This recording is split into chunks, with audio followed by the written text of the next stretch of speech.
All right, welcome again to Gracie Schwartzwald. We're going to go into our second lesson on Gracie Jiu-Jitsu as a complete self-defense system.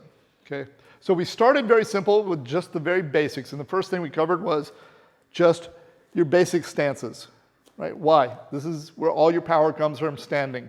We'll cover later that your stance is on the ground to also generate power. But we're also, now we've covered the lower body, his connection to the ground, we're going to cover his upper body. Okay, so from here, from a self-defense standpoint, depending on the range, okay, and we'll cover that later, you almost always want your hands up. His hands are down. So if I want to hit you, this is a real fight. Okay, where am I going to hit you? My face. Your face. Why? Chin. Can I knock you out this way? Yeah. Yeah. Can I knock you out hitting you in the leg? No, Not really. Am I going to knock you out in the shoulder? No. People understand that if I hit this part hard enough, you go to sleep. Right? So it's important that he's always aware of this. Okay, my friend Seth Champ calls this his computer. If I turn the computer off, everything else turns off.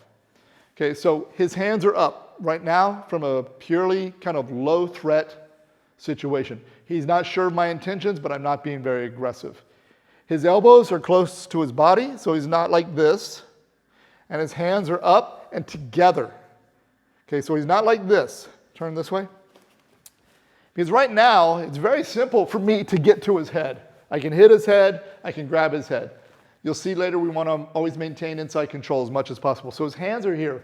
We call washing our hands. And notice how close his hands are to his face. So he's not down here. His hands are up. This way, if I try to grab him, he's already denying me any sort of access to his head. I try to get anything, we're here. Okay? So it's very simple. This is our hand position. We will change it a little bit in later lessons, but the same principles of hands on the inside, elbows close. I try to grab him. He's already in good position. And this is our self-defense. Stance could be square, can be back. If I'm here, maybe I try to push him. He can just already inside. I try to grab him here. And again, one more time, turn this way. Not down here. You're not trying to protect your chest or your belly button. Okay, hands are here. Very casual. This won't even look like anything. We're maybe arguing, and then that was my parking spot.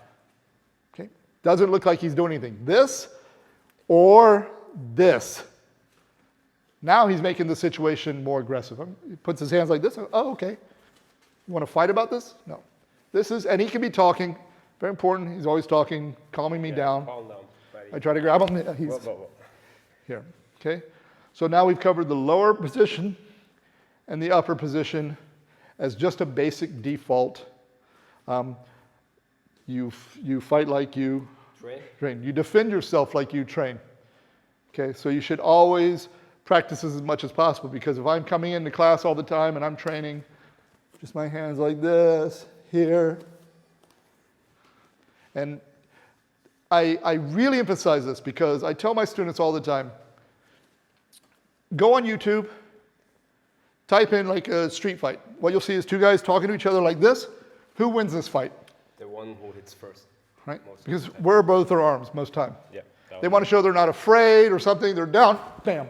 The fight is over that quick. Okay? Don't have your hands down just because the other person does. And I see jiu-jitsu people do this too. I've seen fights of jiu-jitsu people in a fight on the street, and they're arguing with the person, their hands are down too. Even though I'm sure if I asked them, they say, no, in a fight I would have my hands up. They have their hands down too. Okay, so you have to practice this, okay? And the easiest way to practice this, of course, is practice your standing self-defense as much as possible so that you get used to doing this, okay? And that is our second lesson on proper hand positioning for a self-defense situation.